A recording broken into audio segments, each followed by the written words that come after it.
Hello everybody. So today I will talk about algebra.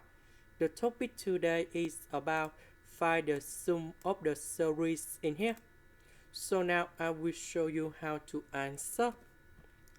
First, we know that about number 1, we can put into 2 minus 1.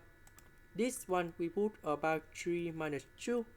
This one we can put about 4 minus 3. Next, number 2 divided by number 2. Number 1 divided by number 1.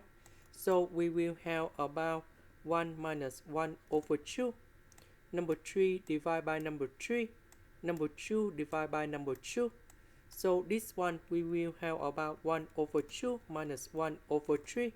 And so on in here.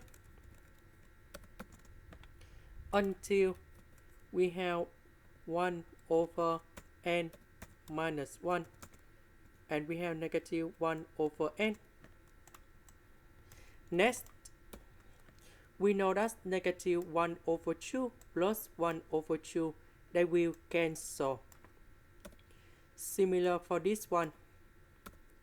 And so on until we just got like this. And this is the final answer. That is the end.